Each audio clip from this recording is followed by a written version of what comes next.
Hey y'all, Dustin here. Week 2 of the college football season is now officially behind us, and it's time to take a look at week 3 of the football season, where I've always kind of felt like the season really starts to take shape. There are plenty of games this week that have both playoff and conference implications. So what I decided to do is I took 10 football games from this upcoming weekend and decided to kind of break them down out a little bit. Now, I'm going to give picks for every Power 5 game, whether they're playing FCS, Group of 5, or another Power 5 team. So make sure to stay towards the end of the video for that, as well as my spread picks for all of those games. Just a quick note that any times that I give out during this video are all going to be at Eastern time, because that's what the networks typically push when they talk about games. It's 8 o'clock, it's 8 o'clock Eastern time. So if I say 3:30, it's 12:30 Pacific. So just want to put that out there. And without further ado, let's get started. Coming in at my number 10 most anticipated game for this weekend, I want to do a little bit of hashtag Pac-12 After Dark action with UCLA traveling to BYU. The game will air at 10:15 Saturday night on ESPN2. UCLA leads the series 8-3, including last year's 1-point victory when they scored a touchdown with 3 minutes left to go in the game. That win overcame Josh Rosen's 3 interceptions. UCLA also leads the series in Provo 3-1, but the last time that they played there, BYU got their one win, winning 59-0, throwing 7 touchdowns. UCLA showed a lot of fight in their loss to Texas A&M when they played at Kyle Field, notoriously hard place to play. Traveling to BYU won't be much easier. The Bruins' supposedly sensational sophomore quarterback, Josh Rosen, that was really hard to say, he actually has more interceptions than touchdowns this year, which is not good. That's not what a quarterback wants, and it's even less good considering this BYU defense caused 6 turnovers, including 3 interceptions last week against Utah. But BYU quarterback Taysom Hill threw 3 interceptions himself last week and only has 1 touchdown to show for it for the entire season. BYU hasn't allowed an abundance of rushing yards, but they haven't really been tested there either. So Bruins running back Soso Jamabo, which is very fun to say, should definitely be a key factor in this game. Now, I expect this one to be pretty close. The line right now is UCLA by 3.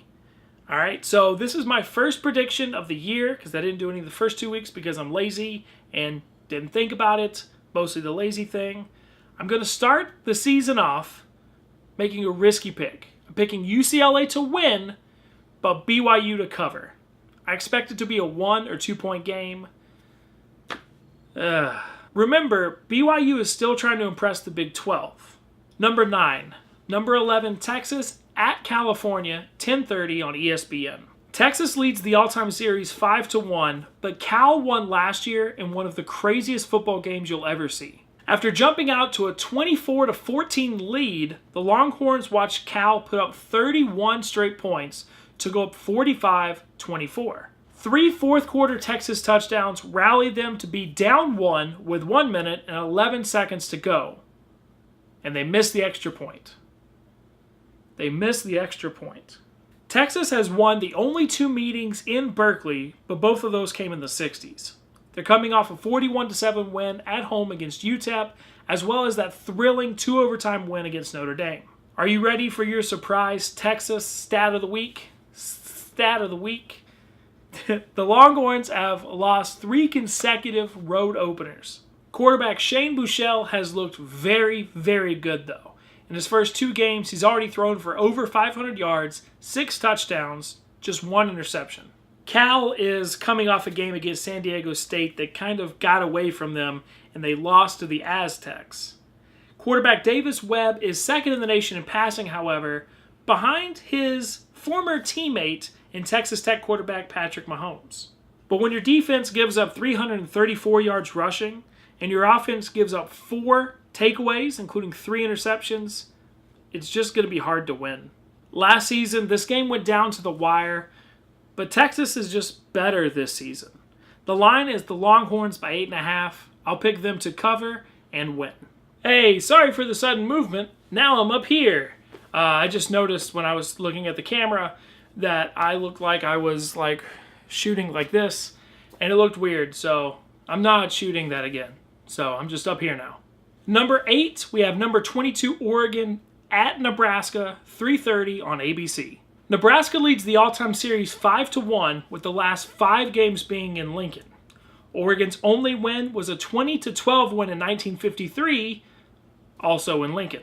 The Ducks are only 18-34 versus teams currently in the Big Ten, while Nebraska is 41-24-3 against the Pac-12 if you take out the 69 or so games against Colorado. This should be pretty interesting, as current Nebraska head coach Mike Riley has actually been very, very involved in games against Oregon, as he was head coach of Oregon's bitter Civil War rival, the Oregon State Beavers, for numerous years, and actually records 4 victories against the Ducks in 1999, 2004, 2006, and 2007. Unfortunately for him, he lost to them 10 times.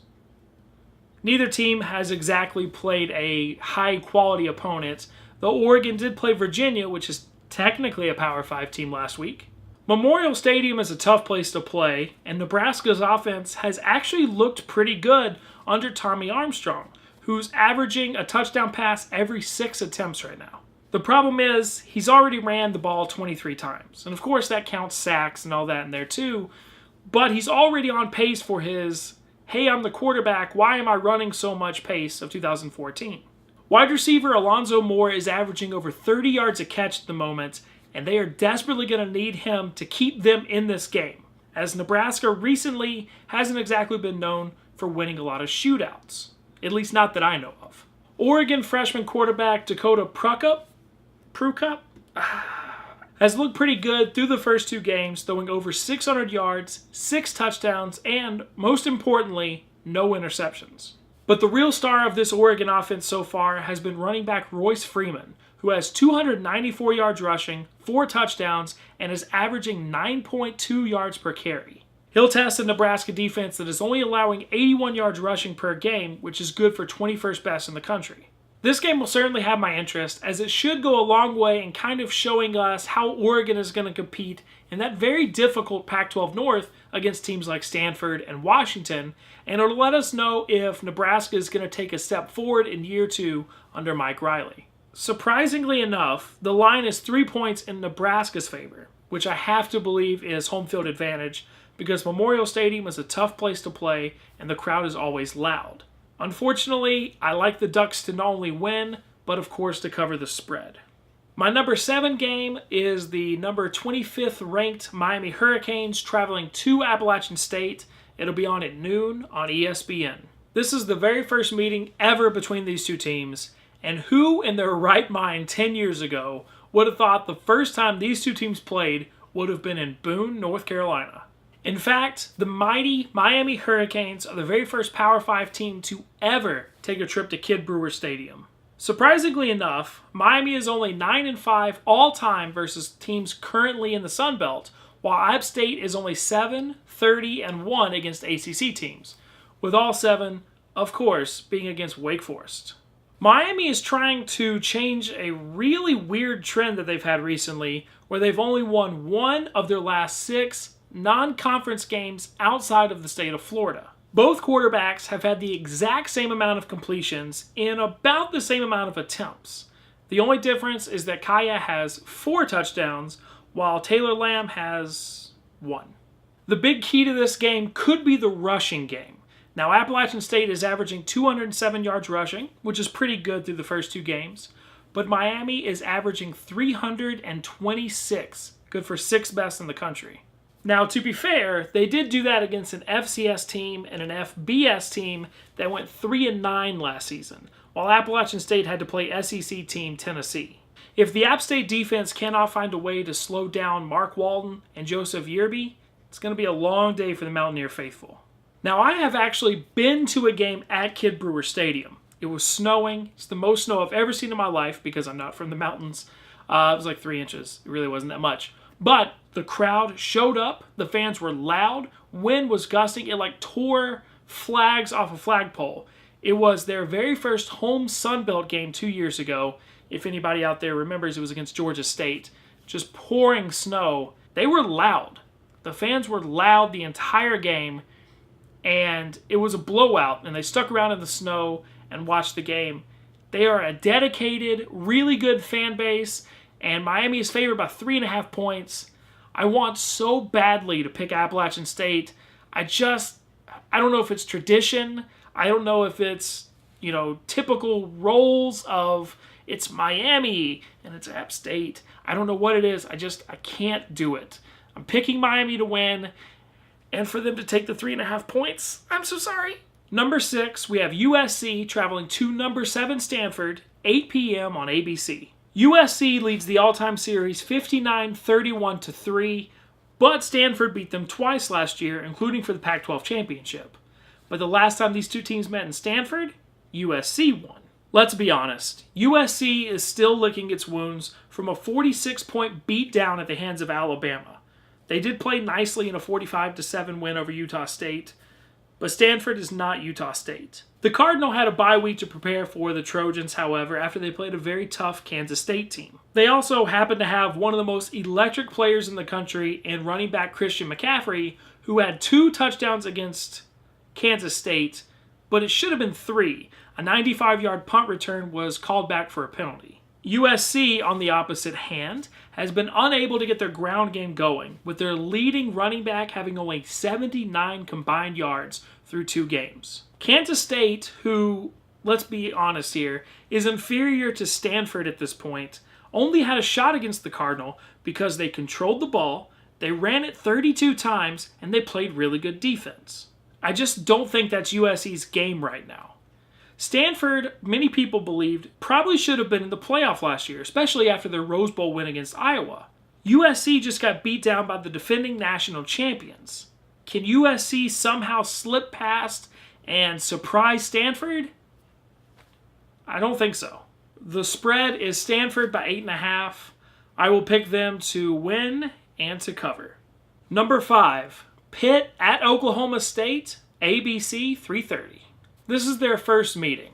If you take West Virginia out of the picture, Pittsburgh is 6-16-2 against current Big 12 teams, while Oklahoma State is only 3-7 versus ACC teams. The Power 5 conference, it has actually played the least. OK State is coming off of one of the most upsetting, upsets in the history of their program, a loss that should have never been. The conference, the officials, everybody has come out and said it should not have happened. Pittsburgh, meanwhile, is coming off a huge emotional home win against arguably their biggest rival, a team they haven't played in 4 presidential elections. These two teams could not be more different emotionally right now. As far as the game goes, is Pitt's average level passing defense able to keep up with this Oklahoma State spread attack? And can Oklahoma State's offense actually be that? Remember, they were actually outpassed by Central Michigan.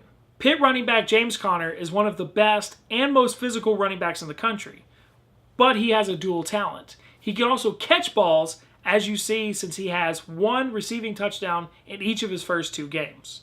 The crowd should be hot, and both teams should be hungry. I expect this game to be an absolute battle, but I have Oklahoma State channeling their energy. Pitt may be coming off a little bit of a high after the win last week.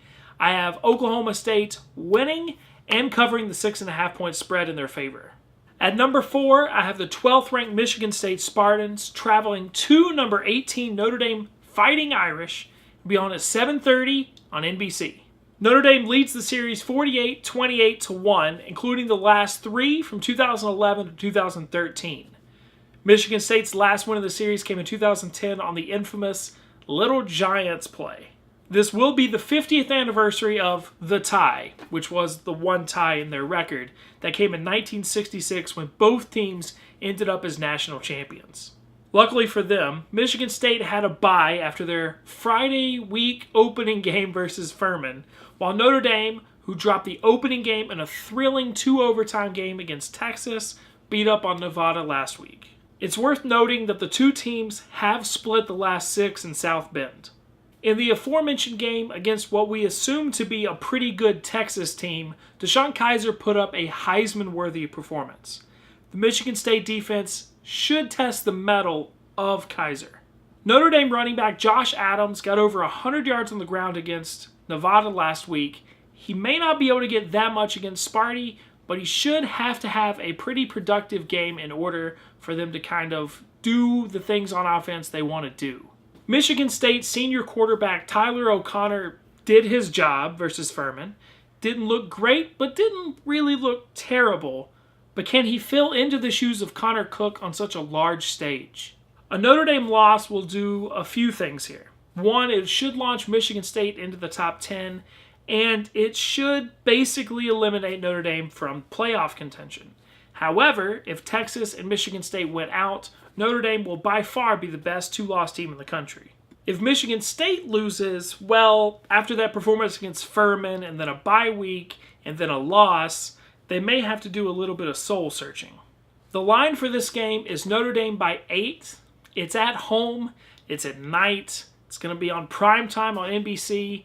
I think it's going to be a very, very tough game, but I have Notre Dame pulling it out. But I do think Michigan State keeps it close and covers the spread. It's time for my top 3 games of the weekend, and honestly, they're in a little bit of weird order, so bear with me. At number 3, I have the second-ranked Seminoles traveling to number 10 Louisville for a top 10 matchup. It's going to be on ABC at noon. Florida State leads the all-time series 14-2, including 5-1 in Louisville, but the last 2 times these teams met here, they were very memorable games, but for 2 totally different reasons. The last time these 2 teams played in Louisville, the Cardinals jumped out to a 21-0 lead on Thursday night. The crowd was going crazy. And then Florida State did what they did that entire year and came back. 3 fourth-quarter touchdowns pulled Florida State to the 42-31 win. In 2002, Louisville had what was undoubtedly the biggest win in school history up until that moment when they beat number 4 Florida State in overtime in one of the most exciting finishes I've ever seen. There are, believe it or not, 3, count them, 3 Heisman candidates in this game. Quarterback DeAndre Francois. I really like saying it. I don't know if you actually say it that way. I'm going to keep doing it. Quarterback Lamar Jackson and running back Dalvin Cook. We all watched DeAndre Francois grow up in front of our eyes when he threw that touchdown right there at the end of the first half against Ole Miss and got destroyed and completed it for the touchdown. After that, he came back in the second half, easy breezy, and dismantled and led the largest comeback in Florida State history against Ole Miss. So far, he has thrown for 681 yards, 5 touchdowns, and 1 interception. Jackson has arguably been the most exciting player in the country during the first 2 weeks. He has over 1,000 yards of total offense, 13 touchdowns, and just 1 interception. And his longest pass and longest rush are both 72 yards. Dalvin Cook has 174 yards and 2 touchdowns on the ground. He will be hugely important, not only because of how great of a running back and an athlete he is, but if Florida State tries to play keep away from Lamar Jackson and that Louisville offense, he is going to have to do well and be productive and move the chains. Remember, Florida State held the ball for 43 minutes against Ole Miss in the opening week. And last year, Dalvin Cook had over 160 yards rushing and 2 touchdowns against the Cardinals. Also, keep an eye out for Florida State defensive lineman DeMarcus Walker, who had 4.5 sacks versus the Rebels. Expect the crowd to be absolutely insane at kickoff for this game, but unfortunately the noon kickoff does nothing but hurt the Cardinals' chances. If it was a night game, I would be a little bit more worried. Florida State has the 2.5-point spread. I will pick them to not only win the game, but cover. At number 2, I have a game that I think most people probably would put at number 1. I have number 3 Ohio State traveling to number 14 Oklahoma. It'll be on 7:30 on Fox, which is weird to me because I'm still not used to Fox showing college football games. The series is tied 1-1 with road teams winning both matchups, which is good news for Ohio State. The weird part is these 2 teams have not met since 1983. The Ohio State is 18-5-1 all-time versus Big 12 teams, while OU is 15-6 versus current Big 10 teams not named Nebraska.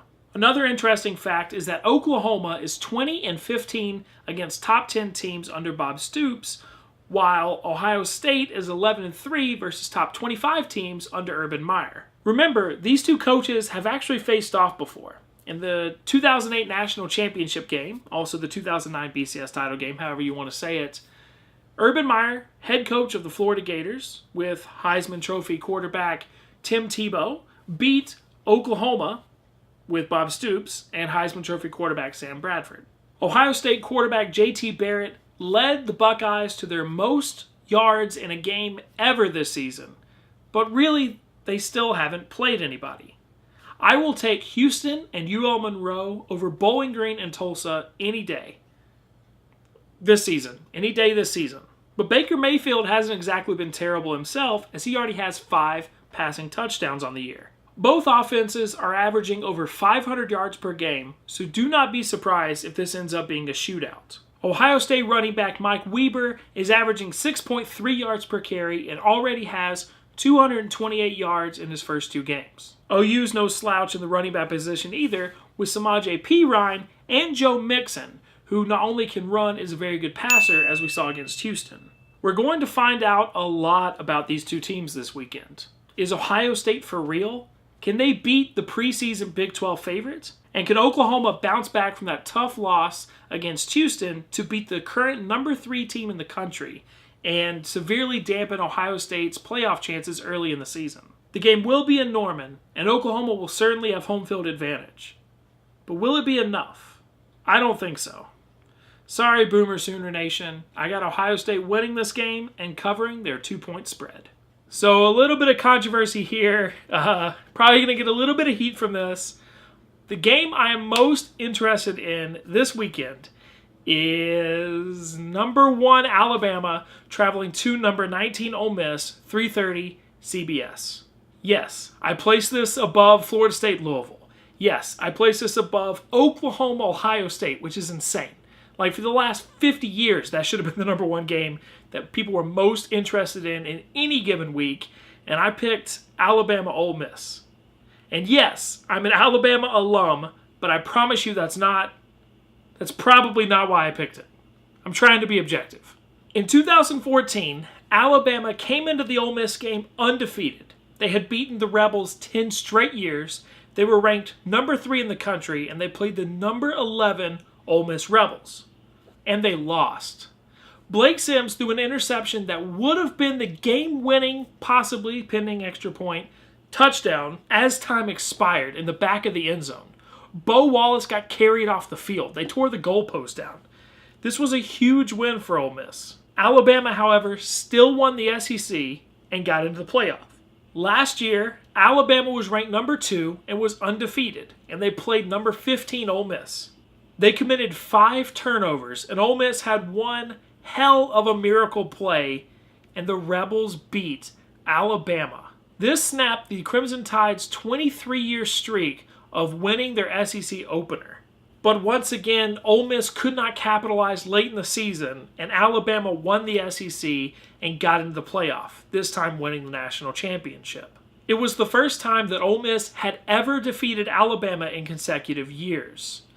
This year, Alabama is ranked number 1 and undefeated, and they play number 19th ranked Ole Miss in Oxford. Quick little interesting note, in 2014, Bama was 3, last year 2, this year 1. In 2014, Ole Miss was 11, last year 15, this year 19. Bama has moved up 1 spot every year, and Ole Miss has moved back 4 each year whenever they meet, which I think is a little disrespectful for Ole Miss, considering I think last year's team was definitely better than the team in 2014, but it is just a little interesting note. I assume the crowd is going to be absolutely insane in Oxford this weekend, as Ole Miss will have 2 weeks to kind of regroup after that Florida State loss, in which Florida State came back from their largest deficit in school history to beat a team. You never want to be that team that a team does that to. Alabama leads the series 47-11-2, and while they don't seem to have a downfield, crazy rushing attack like in previous years, running back Damian Harris is averaging 9.2 yards per carry, and the Ole Miss rush defense is allowing 197 yards per game. The Crimson Tide have likely found their starting quarterback in freshman Jalen Hurts, who has 405 yards passing and 4 touchdowns to 1 interception, but he also has 2 rushing touchdowns. At one point last year, Chad Kelly was at the top of the Heisman race, but the offense stalled in the second half against Florida State during that big comeback that the Seminoles were on. Last year, Chad Kelly was magic against the Alabama defense. Does he have any tricks up his sleeve this year? It's hard to guess. But Alabama's defense limited Western Kentucky's high-powered throwing offense to only 135 yards last week. Chad Kelly will be super important because it's already hard enough to run on Alabama's defense. They're known for stopping the run. And Rebels running back Akeem Judd only has 108 yards through 2 total games. Can Alabama finally exercise their demons and overcome the crowd noise and defeat Ole Miss? I don't know. The line is 10 points in Alabama's favor, which is way too much, I think. I'm going to go on record here and say I'm picking Ole Miss to cover the spread, to keep it closer, to keep it a single-digit game, but Alabama ultimately to triumph. Their defense just looks too good to me. But, to be fair, I've said that the last 2 years too, and Ole Miss proved me wrong. Would not surprise me if they did it for a 3rd year in a row. So, this video got very long, very quick. So, I have all of the spread and overall picks written down here. I'm going to kind of go pretty quick. So, not very professional. I'm just going to look at my sheet of paper. You have UConn -4 against Virginia. I think they'll cover and win. USF is the 14-point favorite against Syracuse. I'm picking Syracuse to win and to cover the spread. Virginia Tech -6 versus Boston College. Win and cover. NC State 21.5 over Old Dominion. I got NC State winning, but Old Dominion covering. Maryland 8.5 versus UCF. I put them in the ACC section. That's just out of habit. Maryland covers and wins. I can't believe I did that to Maryland. Georgia Tech 6.5 versus Vandy. Georgia Tech winning and covering the spread. Tennessee 28 points against Ohio. No way. I have Ohio covering the spread, but Tennessee winning. Kentucky is favored 19 points over New Mexico State. I don't trust Kentucky. I got them winning the game, but not covering 19 points. South Carolina, 3.5-point favorite at home against East Carolina. Sorry, Will Muschamp. I got East Carolina winning and covering. LSU, 13-point favorites against Miss State. I got them winning, but Miss State covering, especially with Leonard Fournette back. Auburn at home is a 4-point favorite to Texas A&M, which is interesting. I got the Aggies winning and covering. Arkansas, 31-point favorite against Texas State. I think the Razorbacks are ranked and they want to flex their muscle. I got them covering and winning. Florida against North Texas, 36.5 points. No, North Texas, as bad as they are, keep it within 36.5. I think it's a little risky, but I got Florida winning, of course. Georgia, 7-point favorites over Missouri. I think it's closer than 7, but Georgia pulls it out. Moving to the Big 12 now, we got Baylor, 30.5 versus Rice. Baylor to cover and win. TCU, 24 versus Iowa State.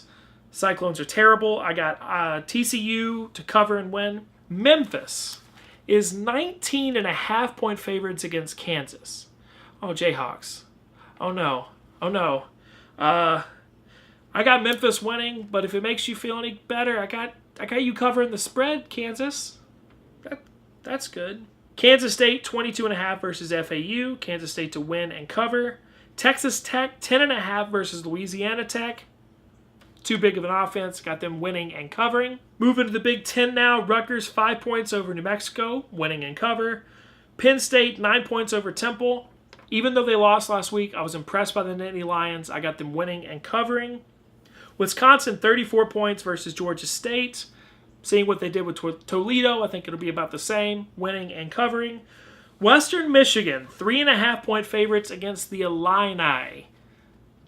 I got Western Michigan winning and covering. We'll see how that goes. Northwestern versus Duke. They're 6-point favorites against the Blue Devils. I think it'll be closer than that, so I got Duke to cover. But I have you winning, Wildcats. Don't mess this up for me. Michigan versus Colorado, 20 points in Michigan's favor. I think Colorado is good enough to keep it within 20, as good as Michigan's defense is. I'm putting some faith in the Buffalo, which is Buffaloes, which is a little weird for me because they've been pretty disappointing for the last decade or so. But I do have Michigan winning the game.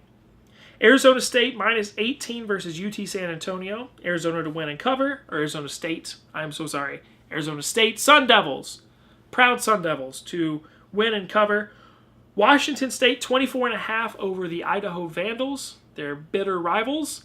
I got Idaho to cover, believe it or not. I'm not that impressed with Washington State yet, but I do have the Cougars winning. Utah 13 points over San Jose State. Utah to win and cover. And Hawaii and Arizona was not available for me, but I do have the Wildcats winning. Other games that are against FCS teams that have no spread, because they don't do that. If it's an FBS versus an FCS team, there's no spread. But I do want to do straight up picks. I got Clemson over South Carolina State, UNC over James Madison, Wake Forest over Old Dominion, Iowa over North Dakota State.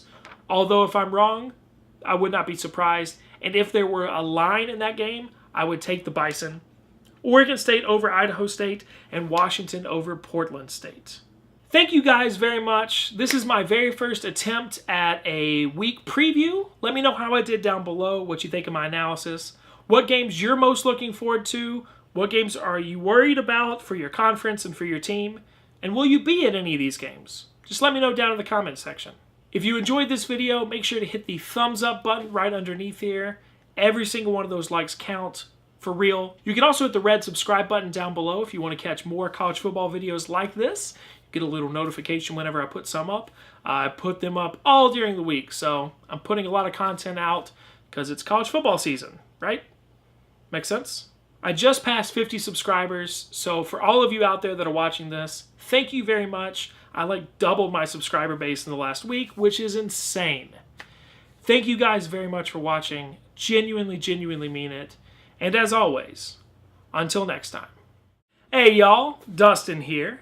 Week 2 of the college football season is now officially behind us, and it's time to take a look at week 3 of the football season, where I've always kind of felt like the season really starts to take shape. There are plenty of games this week that have both playoff and conference implications. So what I decided to do is kind of take 10 I took 10 football games from this upcoming weekend and decided to kind of break them down out a little bit. Now, I'm going to give picks for every Power 5 game, whether they're playing FCS, Group of 5, or another Power 5 team.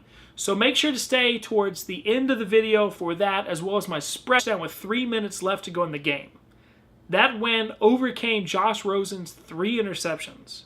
UCLA also leads the series in Provo 3-1, but the last time that they played there, BYU got their one win, winning 59-0, throwing 7 touchdowns. UCLA showed a lot of fight in their loss to Texas A&M when they played at Kyle Field, notoriously hard place to play.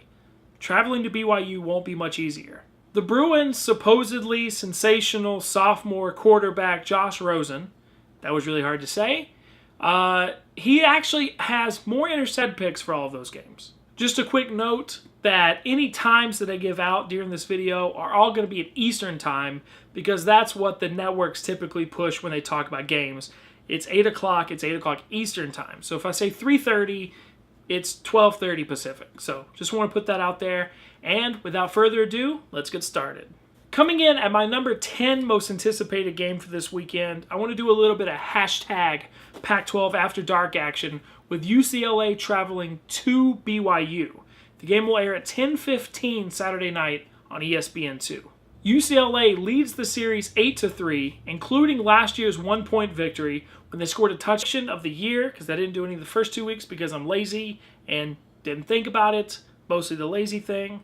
I'm going to start the season off making a risky pick. I'm picking UCLA to win, but BYU to cover. I expect it to be a 1 or 2 point game. Remember, BYU is still trying to impress the Big 12. Number 9. Number 11, Texas at California, 10:30 on ESPN. Texas leads the all-time series 5-1, but Cal won last year in one of the craziest football games you'll ever see. After jumping out to a 24-14 lead, the Longhorns watched Cal put up 31 straight receptions, then touchdowns this year, which is not good. That's not what a quarterback wants, and it's even less good considering this BYU defense caused 6 turnovers, including 3 interceptions last week against Utah. But BYU quarterback Taysom Hill threw 3 interceptions himself last week and only has 1 touchdown to show for it for the entire season. BYU hasn't allowed an abundance of rushing yards, but they haven't really been tested there either. So Bruins running back Soso Jamabo, which is very fun to say, should definitely be a key factor in this game. Now, I expect this one to be pretty close. The line right now is UCLA by 3. All right, so this is my first prediction